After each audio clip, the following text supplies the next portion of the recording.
it's Kim at Geranium Lake Flowers. We're a full-service floral studio and event designers located in downtown Portland, and we've been here for 27 years.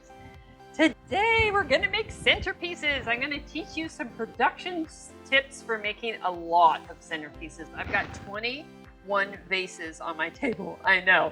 I want to thank my client, Vancouver Symphony. This is their order, you guys, for the opportunity. And always thanks for Greeleaf Wholesale. I picked out all these flowers today for this great selection. So look how pretty they are. As we learn more about working in pandemic times, we're going to teach you the tips on making these 21 centerpieces. This, like I said before, is an actual order. And the look is Romantic Gorge. You can't quite tell yet because there's no flowers in there. But the colors are white, blues, greens, blush, and a touch of gold. I know, pretty, right? So first you're going to lay out all your glassware. We have two different vases. They're both accent decor vases and they're mismatched. Again, these go to people's homes, so it doesn't really have to match exactly. And then I went ahead and filled it with warm water, a dash of bleach. Remember, I like the bleach to kill the bacteria, and some preservative. I have a quick tip, so I have a big sink in the back, so I fill it with water and I dip all the vases in so I get the mixture of the preservative and the water and the bleach all perfect, okay? So you can see I got them all laid out. We're almost ready to go, right? So then the most important part, you guys, because we're making money, I know, you've got to do your flower recipes. So just like chocolate chip cookies, you got to kind of do the same thing. So you got to figure out your count, and then that way you won't buy too much or too little. And today I'm going to be using shimmer roses. So these are really pretty, and these are not prepped. So usually I like to prep, and this is my rose stripper. This is the favorite kind of stripper that I like.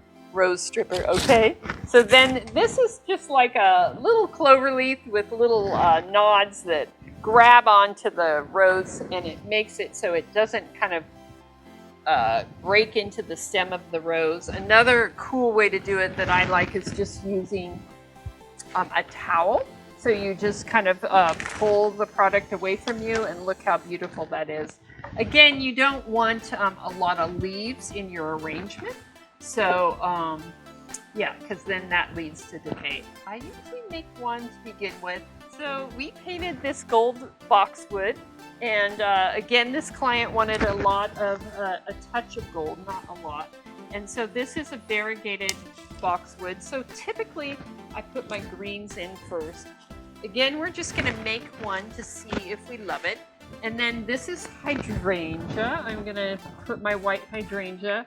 And then you've heard me on this station talk about quick dip. So quick dip is kind of like, you know, a little jolt for the flowers. It's literally citric acid and sugar, and I have it in a little container, and I dip most of my flowers. I don't have to dip the woody stems like the boxwood, so I'm going to go ahead and dip that. And this recipe calls for 1 green hydrangea, 1 blue, and 1 white. So go ahead and put the hydrangea in, and I'll turn it around so you can see it. I'm going to go ahead and put my light blue belladonna. It gets, let's see, I think it gets 2 of these, yeah. Sometimes when I have a big crew, I have the recipe like pinned to the table or like written in Sharpie. It makes it look really good. So let's see, what else? I got that. Oh, I forgot the rose.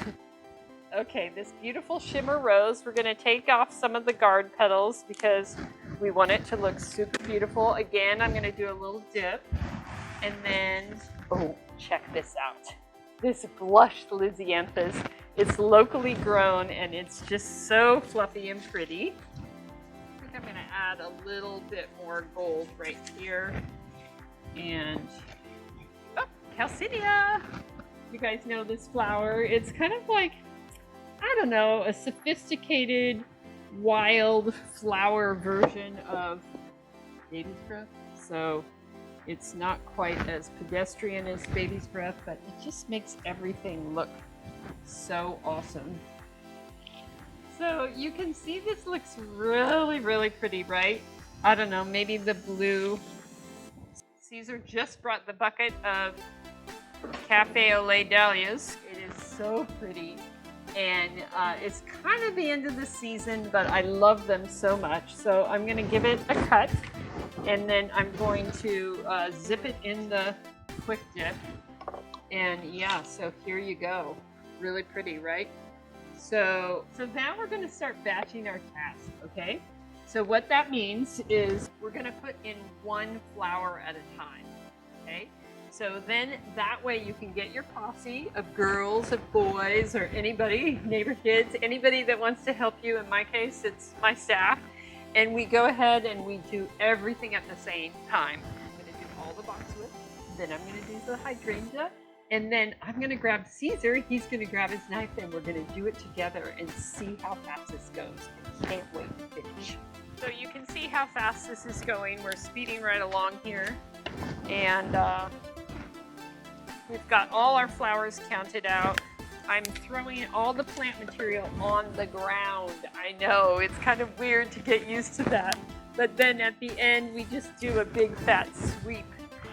White hydrangea is so pretty. I love it so much. We use it kind of almost like a green. We use it so much. And it fills up the space.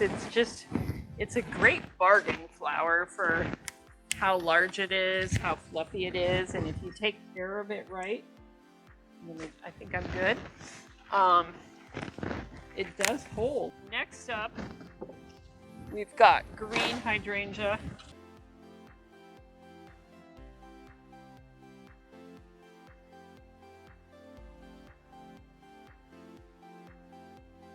This is a blue hydrangea, but this, to be super honest, look really close, this is airbrushed. It's not exactly what I love, but it still holds. And so what that means, it's painted very lightly with a blue color. So now it's time for shimmer roses. And those are gonna go right in the middle, please. So these you don't really have to strip because we're only using the top 6 inches. Next up, the light blue belladonna.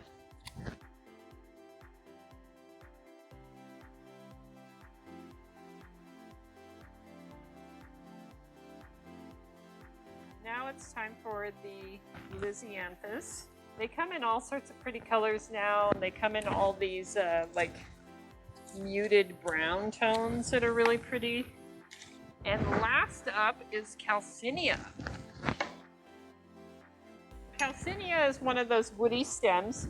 So again, back to our dip, you don't have to use the quick dip. And I think we're doing great, right? So again, you guys, this is an actual order. I know, for the Vancouver Symphony, they're having a virtual gala. And then a lot of things we've been doing for virtual galas is we've been doing the stage set. So we are making a huge arrangement that matches this vibe. So that's going to be really fun to do too.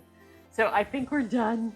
I'm so proud of you guys for busting this out, and you too, Caesar. We did our first event together on YouTube. Yahoo! So we are going to put these in the cooler. Again, this is our finished product right here. I'm not going to add the Cafe au lait dahlias, just to be super honest. I'm going to go shop for them because I think it looks so great. So we are putting these in the walk-in. It's okay to make your arrangements 2 to 3 days ahead of time if you have refrigeration, okay? If not, 1 or 2 days ahead of time works great too, but be sure and put them in a dry, cool place. So that's basement, garage, outside, whatever you think. So remember the key points here. Make a recipe, count out your flowers, batch your tasks, and put your posse to work. Thanks again for watching, and we did our first event together. Please share, subscribe, and hit the alert bell, and thank you so much. Bye.